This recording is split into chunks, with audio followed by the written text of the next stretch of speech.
નમસ્કાર વિદ્યાર્થી મિત્રો, હું શ્રેયસ વિદ્યાલયથી કિરણબેન. આજે આપણે ધોરણ 12 કોમર્સ ગુજરાતી માધ્યમ વિષય વાણિજ્ય વ્યવસ્થા વિષયાંક પ્રકરણ 2 સંચાલનના સિદ્ધાંતોમાં પાર્ટ 3, જેમાં આપણે સંચાલનની વિચારધારાઓ વિશે વિસ્તૃત સમજૂતી મેળવીશું. તો મિત્રો, સંચાલનની વિચારધારાઓ એટલે શું અને એમનો વિકાસ કઈ રીતે થયો? તો કે સંચાલન ક્ષેત્રે થયેલા વિવિધ સંશોધનો, અભ્યાસો અને પરિણામોને આધારે સંચાલનની વિવિધ વિચારધારાઓનો વિકાસ થયો છે.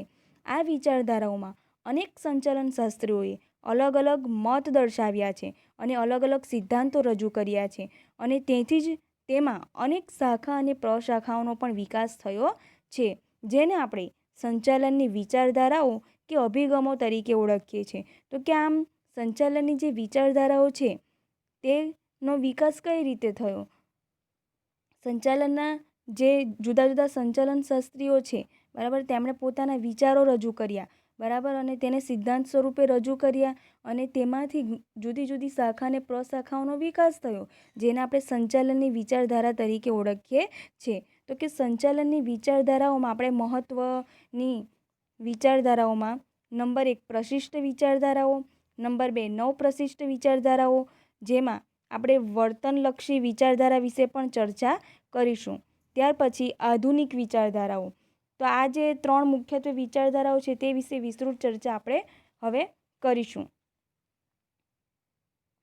નંબર 1 પ્રશિષ્ટ વિચારધારાઓ. મિત્રો, પ્રશિષ્ટ વિચારધારાઓ એટલે શું? તો કે 19મી સદીના અંત સુધીમાં સંચાલનની જે વિચારધારાઓ રજૂ થઈ, જેને આપણે પ્રશિષ્ટ વિચારધારા તરીકે ઓળખીએ છીએ. આ પ્રશિષ્ટ વિચારધારાના મુખ્ય પ્રણેતા કે સંચાલન શાસ્ત્રીઓ, જેમાં ફ્રેડરિક ટેલર, મેક્સ વેબર, ત્યાર પછી ગિલબર્ટ, હેનરી ગેન્ટ અને હેનરી ફેયોલનો ફાળો સવિશેષ રહેલો છે. પ્રશિષ્ટ વિચારધારામાં હેનરી ફેયોલનો ફાળો ખૂબ જ મહત્વનો છે. કઈ રીતે?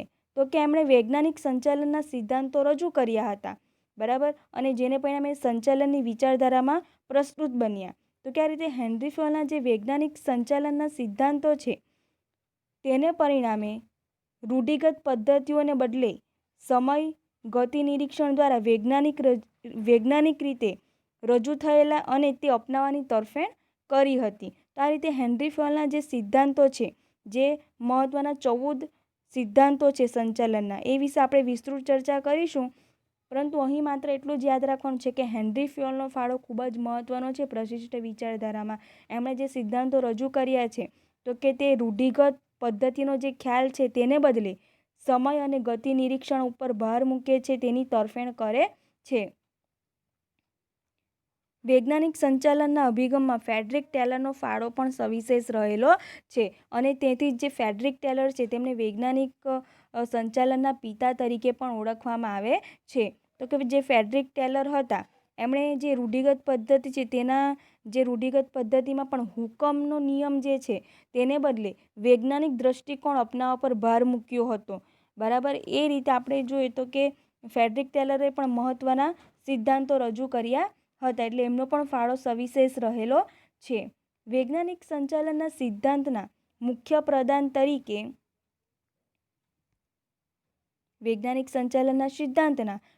પ્રદાન તરીકે વ્યવસ્થા તંત્રમાં વિશિષ્ટીકરણ, જે આપણું વ્યવસ્થા તંત્ર હોય ધંધાકીય એકમમાં, બરાબર, જુદા જુદા કર્મચારીઓ કઈ સપાટીએ, જે આપણે 3 સપાટી જોઈ ગયેલા, એ પ્રકારનું જે વ્યવસ્થા તંત્ર છે એમાં વિશિષ્ટીકરણ, બરાબર. ત્યાર પછી ઉત્તેજક વેતન પ્રથા. જે વેતન પ્રથા હોય છે તે પણ કેવી હોવી જોઈએ? ઉત્તેજક હોવી જોઈએ, જેને પરિણામે કર્મચારીની કાર્યક્ષમતામાં વધારો થાય, જવાબદારી અને કાર્યની વૈજ્ઞાનિક રીતે વહેંચણી વગેરેને દર્શાવી શકાય છે. તો કે આ રીતે વૈજ્ઞાનિક સંચાલનના સિદ્ધાંતના મુખ્ય પ્રદાન તરીકે વ્યવસ્થા તંત્રમાં વિશિષ્ટીકરણ, ઉત્તેજક વેતન પ્રથા એટલે કે નાણાકીય વેતન પ્રથા, જવાબદારી અને કાર્યની વૈજ્ઞાનિક રીતે વહેંચણી વગેરેને દર્શાવી શકાય છે. તો આ રીતે જવાબદારી અને કાર્યની સોંપણી પણ યોગ્ય રીતે થયેલી હોવી જોઈએ, વૈજ્ઞાનિક દ્રષ્ટિકોણથી થયેલી હોવી જોઈએ. પ્રશિષ્ટ વિચારધારામાં હેનરી ફેયોલે સંચાલનના સામાન્ય સિદ્ધાંતો રજૂ કરીને જે સંચાલનની વિચારધારામાં મહત્ત્વનું પ્રદાન આપ્યું હતું. હેનરી ફ્યોલ એ ધંધાકીય એકમમાં વિવિધ કાર્યોની સપાટી નક્કી કરી અને એ જે કાર્યો છે તેની મર્યાદા નક્કી કરવાનો પ્રયાસ હેનરી ફ્યોલ દ્વારા કરવામાં આવ્યો હતો. વિવિધ સ્તરે જે સંચાલકીય ફરજો બજાવવા માટે સંચાલનના સાર્વત્રિક સિદ્ધાંતો માર્ગદર્શિકા તરીકે આપ્યા. તો આ રીતે જે હેનરી ફ્યોલના મુખ્યત્વે જે 14 સિદ્ધાંતો એમણે રજૂ કર્યા એ જે સિદ્ધાંતો છે તે આપણને આપણા ધંધાકીય એકમમાં વિવિધ જે કાર્યોની સપાટી નક્કી કરવામાં અને કાર્યોની મર્યાદા નક્કી કરવામાં મહત્ત્વના સાબિત થયા. ત્યાર પછી જે સંચાલકીય ફરજો છે, વિવિધ સ્તરે જે સંચાલકીય ફરજો તે નિભાવવા માટે પણ જે આ સંચાલનના 14 જે સિદ્ધાંતો એમણે આપ્યા છે તે સાર્વત્રિક રીતે માર્ગદર્શિકા તરીકે સાબિત થયા. પ્રશિષ્ટ વિચારધારામાં આ સિવાય મેક્સ વેબરના અમલદારશાહી વિચારો પણ ખૂબ જ મહત્ત્વના છે. તો કે મેક્સ વેબરનું પણ પ્રદાન ખૂબ જ મહત્ત્વનું છે. તેમણે અમલદારશાહી વિચારો રજૂ કર્યા. ત્યાર પછીનો મુદ્દો ધંધાકીય એકમોના સ્વરૂપ અને કદમાં ફેરફાર. તો કે 19મી સદીના અંત સુધી ઔદ્યોગિક ક્રાંતિને કારણે ધંધાકીય એકમના સ્વરૂપ અને કદમાં ફેરફાર થવા લાગ્યા. તેનું પરિણામ શું આવ્યું? તેથી જે પ્રશિષ્ટ વિચારધારાઓ હતી, બરાબર, પ્રશિષ્ટ વિચારધારાઓમાં જે મહત્ત્વના સંચાલન શાસ્ત્રી થઈ ગયા Frederick Taylor, Henry Fayol, Henry Gantt, Gilbert, Max Weber વગેરે જે સંચાલન શાસ્ત્રીઓ થઈ ગયા એમનું પ્રદાન સવિશેષ રહેલું છે.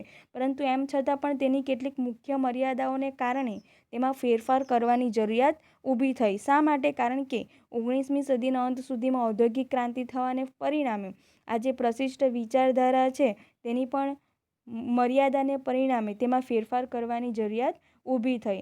પ્રશિષ્ટ વિચારધારાની મર્યાદાઓમાં નાણાકીય ઉત્તેજનને વધુ મહત્ત્વ આપવામાં આવ્યું અને માનવીય અભિગમને ઓછું મહત્ત્વ આપવામાં આવ્યું, તેમજ જે અવૈધિક સંબંધોની પણ અવગણના કરવામાં આવી. તો આ રીતે જે પ્રશિષ્ટ વિચારધારા છે તેમાં નાણાકીય ઉત્તેજનને મહત્ત્વનું સ્થાન આપવામાં આવ્યું, વધુ સ્થાન આપવામાં આવ્યું. જ્યારે માનવીય અભિગમ છે, માનવીય સંબંધો છે, અવૈધિક સંબંધો છે તેની અવગણના કરવામાં આવી, તેને ઓછું મહત્ત્વ આપવામાં આવ્યું.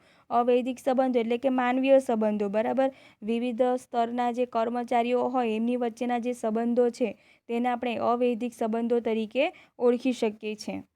આ રીતે પ્રશિષ્ટ વિચારધારાની મુખ્ય મર્યાદા હતી કે તેમાં નાણાકીય ઉત્તેજનને વધુ મહત્ત્વ આપવામાં આવ્યું અને માનવીય અભિગમને ઓછું મહત્ત્વ આપવામાં આવ્યું.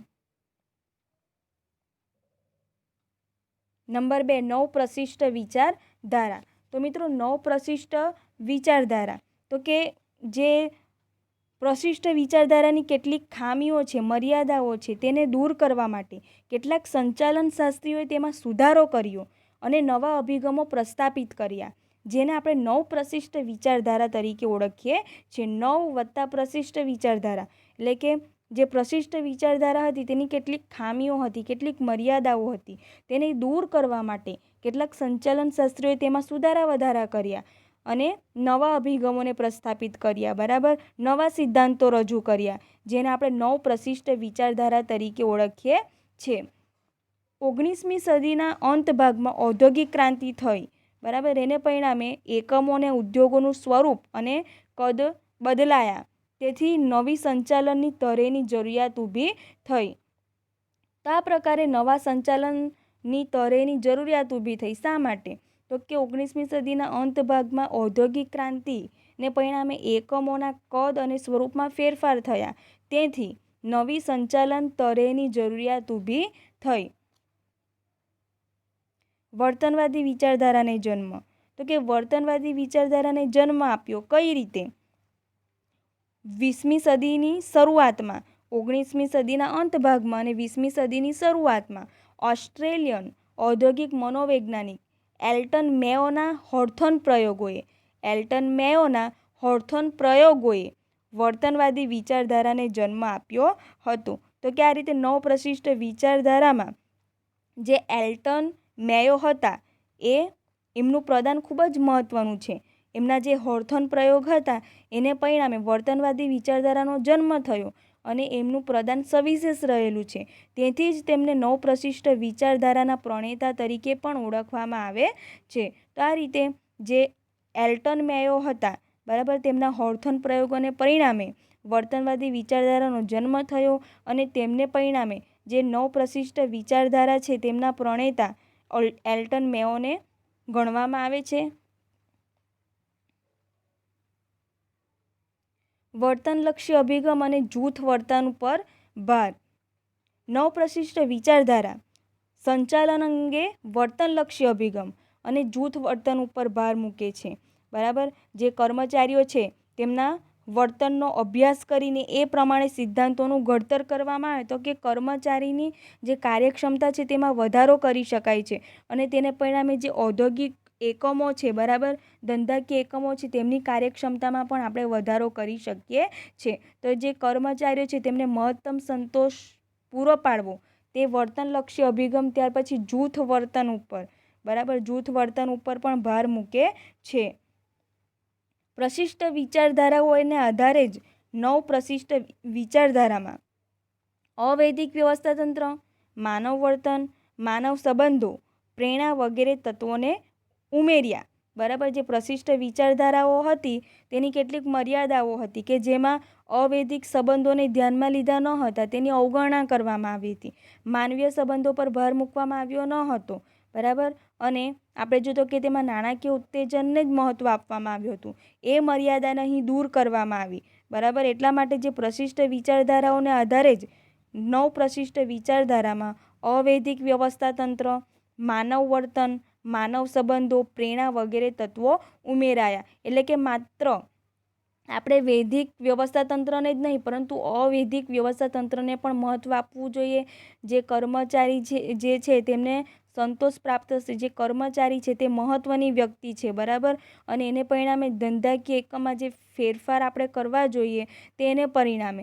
એટલા માટે માનવ વર્તન, માનવ સંબંધો, બરાબર, અને પ્રેરણા પૂરી પાડવી. એ પ્રેરણા પણ નાણાકીય ઉત્તેજન અને બિન નાણાકીય ઉત્તેજન દ્વારા આપણે પૂરી પાડી શકીએ છીએ, જેને પરિણામે કર્મચારીની કાર્યક્ષમતામાં વધારો કરી શકાય.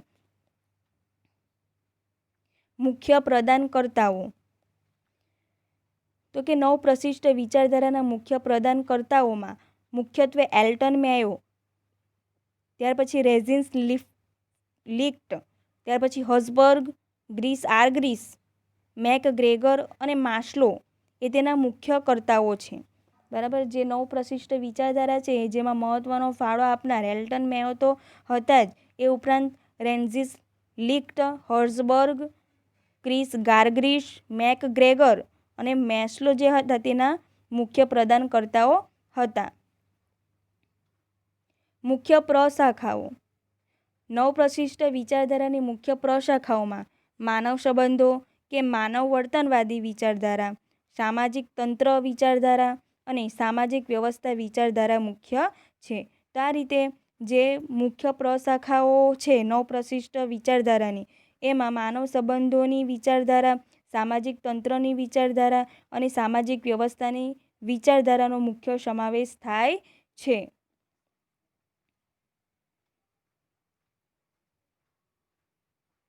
ત્યાર પછી નવ પ્રશિષ્ટ વિચારધારામાં આપણે મહત્ત્વનો મુદ્દો જોઈ ગયા. બરાબર, એ શેના પર ભાર મૂકે છે? વર્તનલક્ષી અભિગમ અને જૂથ વર્તન પર ભાર મૂકે છે.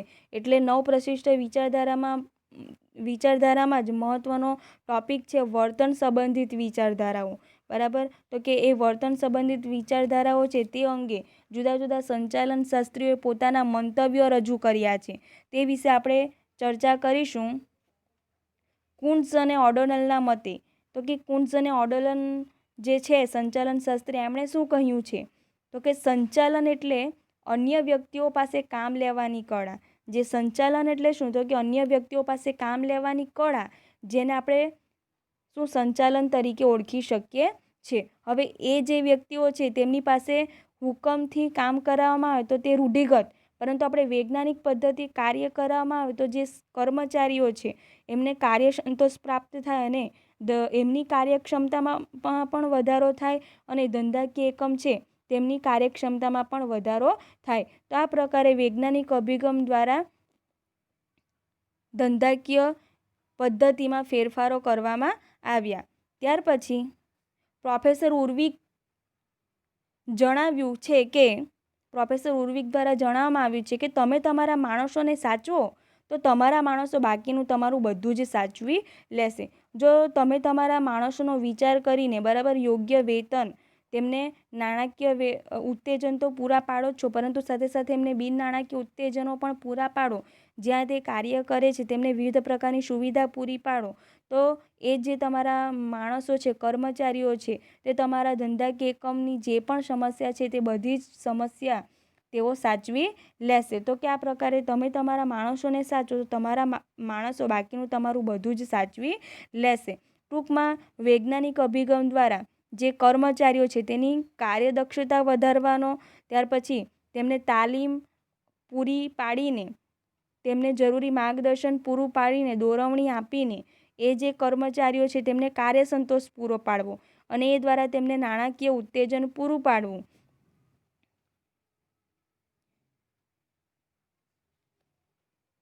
આથી કહી શકીએ કે એકમમાં કર્મચારી કે વ્યક્તિ એ ખૂબ જ મહત્ત્વનું સ્થાન ધરાવે છે. જે કર્મચારી છે તે કેન્દ્રબિંદુ છે, બરાબર, તે મહત્ત્વનું સ્થાન ધરાવે છે. કારણ કે જો આપણે કર્મચારીના સંતોષ પૂરો પાડે તો તે કર્મચારી ધંધાકીય એકમની તમામ જે સમસ્યાઓ છે તે સમસ્યાનું નિરાકરણ લાવી શકે.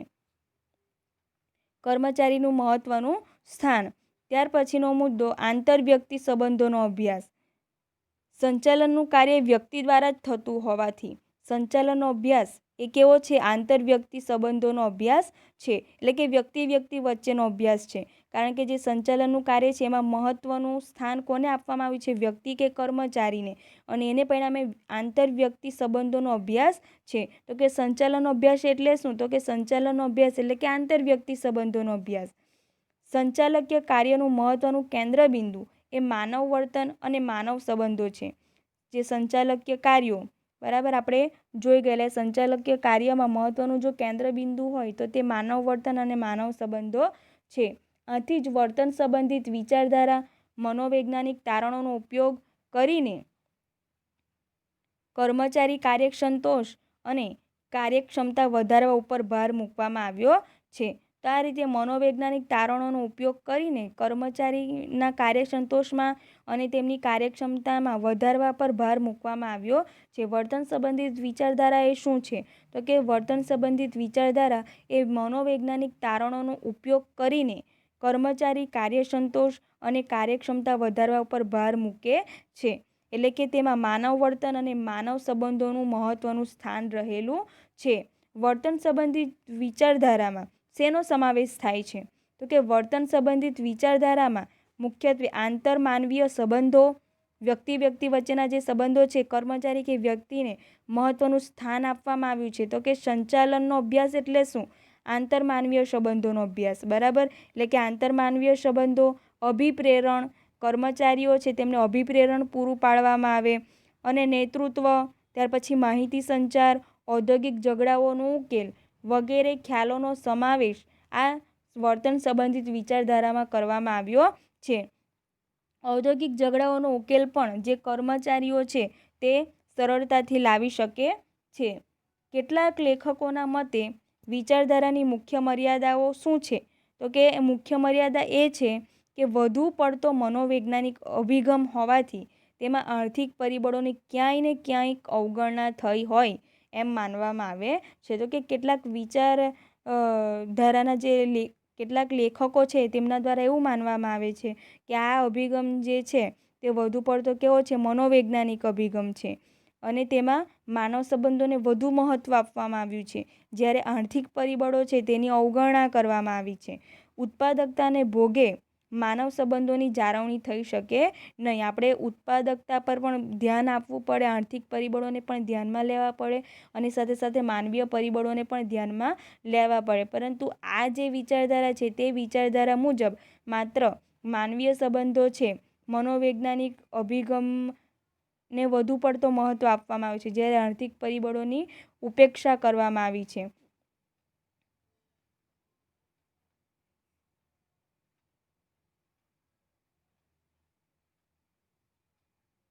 થેન્ક યુ વિદ્યાર્થી મિત્રો. તો આજનો તમારો મહત્ત્વનો પ્રશ્ન છે પ્રશ્ન નંબર 1, પ્રશિષ્ટ વિચારધારા અંગે સવિસ્તાર સમજાવો. જેમાં વિદ્યાર્થી મિત્રો આપણે ચર્ચા કરી ગયા. તમારે મુદ્દા વાઇઝ આ જે પ્રશ્ન છે તેની તૈયારી કરવાની છે. બરાબર. તો કે પ્રશિષ્ટ વિચારધારા કોને કહે છે, તેમાં કયા કયા સંચાલન શાસ્ત્રીનો પ્રદાન કે ફાળો રહેલો છે. ત્યાર પછી હેનરી ફિયોલનો ફાળો, ફ્રેડરિક ટેલરનો ફાળો, વૈજ્ઞાનિક સંચાલનના પિતા તરીકે ઓળખવામાં આવે છે. ત્યાર પછી વૈજ્ઞાનિક સંચાલનમાં પણ મુખ્ય પ્રદાન તરીકે શેનો સમાવેશ કરવામાં આવ્યો છે તે, અને હેનરી ફિયોલના જે સિદ્ધાંતો છે એ સિદ્ધાંતો દ્વારા હેનરી ફિયોલનો ફાળો આ વિચારધારામાં શું રહેલો છે તે વિશે. ત્યાર પછી મેક્સ વેબરનો ફાળો એ વિશે. ત્યાર પછી જે ઔદ્યોગિક ક્રાંતિ થઈ તેને પરિણામે કેટલીક મર્યાદાઓ ને પરિણામે આ જે વિચારધારા છે તે કેવી બની, અપ્રસ્તુત બની, અને તેને પરિણામે નવ પ્રશિષ્ટ વિચારધારાનો ઉદ્ભવ થયો. એટલે પ્રશ્ન તમારો બીજો નંબર 2, સંચાલનની 9 પ્રશિષ્ટ વિચારધારાઓ વિશે સમજાવો. સંચાલનની 9 પ્રશિષ્ટ વિચારધારાઓ વિશે સમજાવો. પ્રશ્ન નંબર 3, વર્તન સંબંધિત વિચારધારાઓ વિશે ચર્ચા કરો. વર્તન સંબંધિત વિચારધારાઓ વિશે ચર્ચા કરો.